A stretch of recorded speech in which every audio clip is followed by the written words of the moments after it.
Ok les amis, pour le scénario intraday, on a un plan clair en tête. On a toutes les conditions réunies pour que le prix explose à la hausse pendant la kill zone de Londres. Donc on aurait quelque chose comme ça. On pourrait avoir quelque chose comme ça plutôt. C'est le scénario le plus probable que j'attends. On aurait aussi potentiellement quelque chose comme ça. Mais moins probable selon moi. Donc on va se concentrer dans un premier temps sur celui-là. On va placer un ordre d'achat sur ce high, à voir comment le prix réagit. Je vais placer directement d'ailleurs.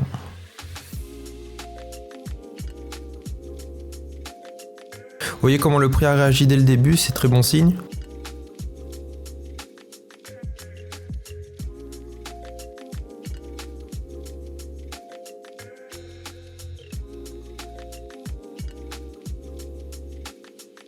Order filled. Ok les amis, on est entré aussi sur Bookmap. Je vérifie que mes ordres sont passés. Yes. C'est bon, parfait.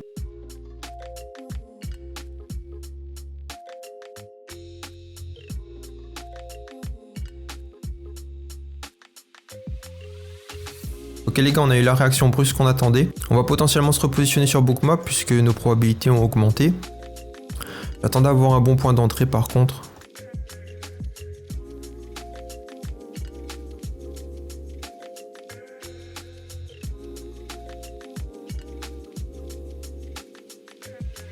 Ok, on s'est repositionné.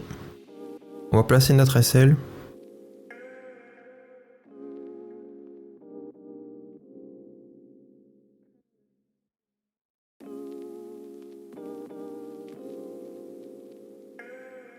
Ok les amis, il est bientôt 3h, on va faire un petit update de la position. On a eu le scénario qu'on attendait avec un pump agressif. Je m'attendais à ce qu'il arrive sur la première demi-heure, on l'a eu sur la deuxième, c'est ok. Là actuellement on va voir comment la troisième demi-heure réagit.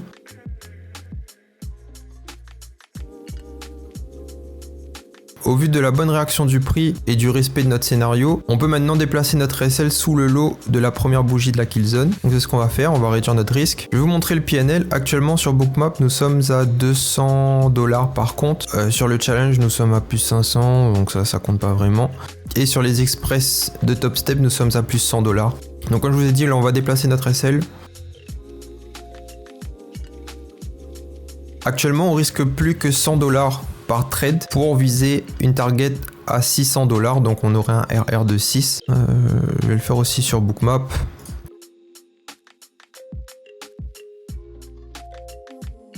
Ok, parfait. Pour vous expliquer la suite, on s'attend à venir récupérer le high de la veille. On aurait potentiellement un retracement, mais il n'y aurait pas de quoi s'inquiéter pour ensuite aller faire des plus hauts. Je pense même qu'on aurait une prise de liquidité assez agressive, on aurait peut-être un gros mouvement comme ça, puis un retracement profond, pour ensuite continuer à faire des plus hauts, donc c'est à peu près ce que je m'attends à voir. Si on se prend pas un SL d'ici là, on reviendra à 5h UTC-4 pour faire un update du trade, mais là on n'a plus rien à faire à part attendre, donc on va quitter les écrans pour éviter de faire n'importe quoi, et on se retrouve tout à l'heure. Ok les gars, update du trade en cours, vous pouvez voir que ça s'est magnifiquement bien passé. On est actuellement à 820 $ par compte sur Fidias. Et on est à peu près à la moitié, donc 400 $ sur Top Step, sur les comptes Top Step. Les amis, à 850 $ de PNL, on va lâcher un lot, on va décharger du risque sur les comptes. Et on va clôturer totalement le trade sur un des comptes. Et je vous expliquerai pourquoi après. Il faut que je vende. Ok. Celle, j'attends. Okay. Donc on n'en a plus qu'un. Platen. Donc ok.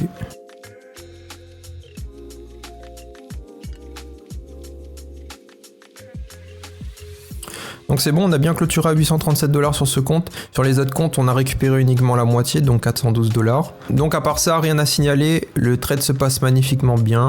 On n'a aucune raison de toucher quoi que ce soit, on laisse le prix continuer d'avancer. Voilà les amis, la gestion du trade a été bien faite. On se retrouve environ dans 1h30 pour suivre l'évolution du trade. D'ici là, on n'a plus grand chose à faire. A tout à l'heure les gars.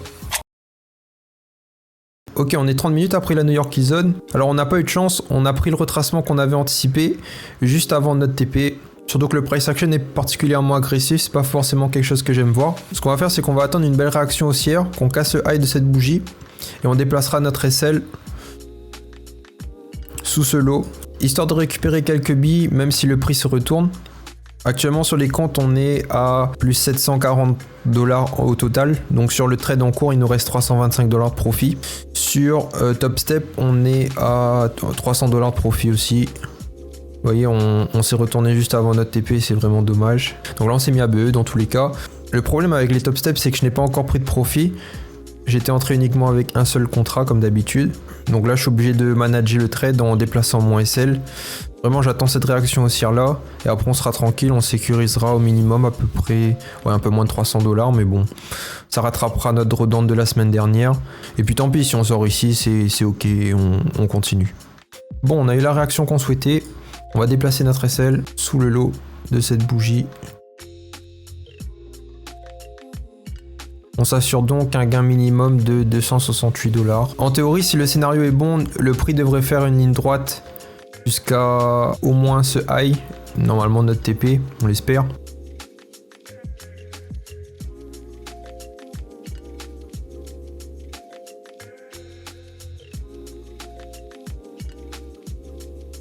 Bon, on va couper sur les comptes Fidias. Ok, on est sorti. Je vérifie. Ok, 800. On n'a pas eu tout ce qu'on voulait, mais le prix, il veut pas... Il a pas avant la news. Je vais le jouer que sur les top steps. Sur les Fidias, les profits sont sécurisés. Même si on aurait pu optimiser nos gains, on est bien sorti ici. On aurait peut-être dû... En fait, c'était pas le plan de sortir là, donc j'ai bien fait. Mais je veux pas jouer la news, en fait, j'ai trop de profits sur ces comptes-là. Donc je préfère les sécuriser, réduire mon risque et jouer mon edge à 100% sur les top steps.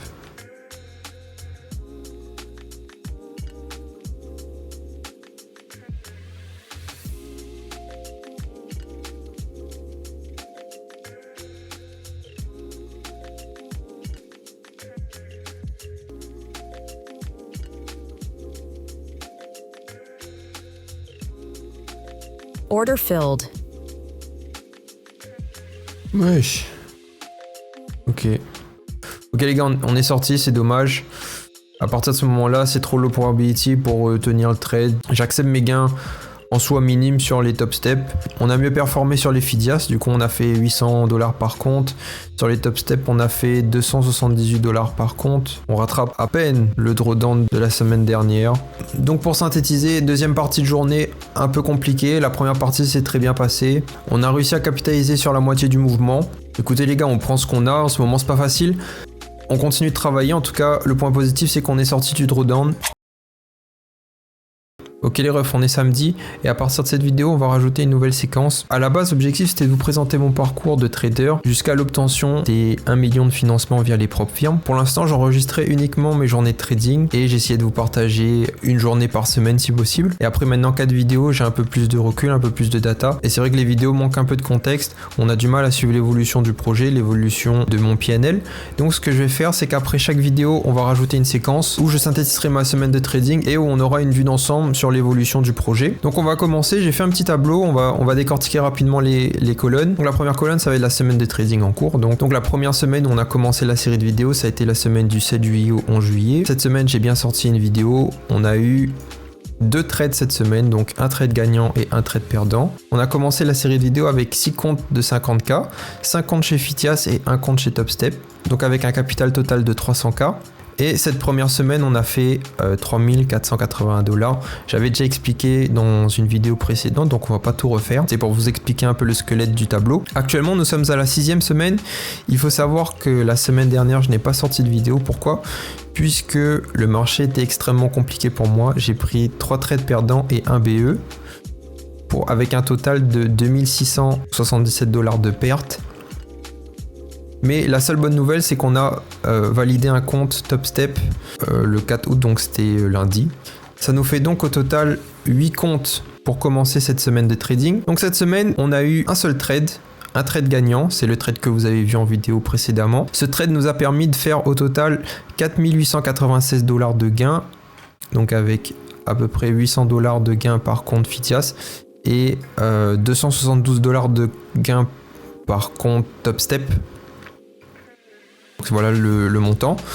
Donc depuis le début de la série de vidéos, on a validé 2 comptes en plus, 2 comptes TopStep en plus. On a réalisé, j'ai fait les petits calculs pour vous, 15 914 $ de profit depuis le début en 6 semaines de trading. Et je voulais vous montrer une dernière chose. Dans le trade de la vidéo, j'ai coupé prématurément sur un des comptes et je vais vous expliquer pourquoi. Sur ce compte là, le numéro 5, j'avais 850 $ de gains à réaliser pour être éligible au payout. Et vous pouvez voir que j'ai coupé au final, alors je vais essayer de trouver le... Et vous pouvez voir que malgré mon intervention, j'ai toujours pas respecté la règle. Il me reste 9,59 $ à réaliser. Les amis, en fait, j'avais pas pris en compte les commissions. Donc, la règle de cohérence est toujours invalide. Je peux toujours pas retirer le moins de dollars sur ce compte alors qu'on a fait un profit total de plus de 3500 $ uniquement sur ce compte. Voilà, c'était pour être totalement transparent avec vous et vous expliquer pourquoi est-ce que j'ai coupé prématurément le trade uniquement sur ce compte là. Alors pour revenir sur notre bilan, ça avance bien mais relativement lentement. À vrai dire, les challenges TopStep sont les plus compliqués à passer sur Future. Une fois que je serai en max alloc sur TopStep, on passera probablement sur Apex et là ça ira beaucoup plus vite puisqu'on aura l'occasion de valider des challenges bien plus facilement. Donc voilà les amis, j'ai essayé d'être le plus transparent possible comme d'habitude.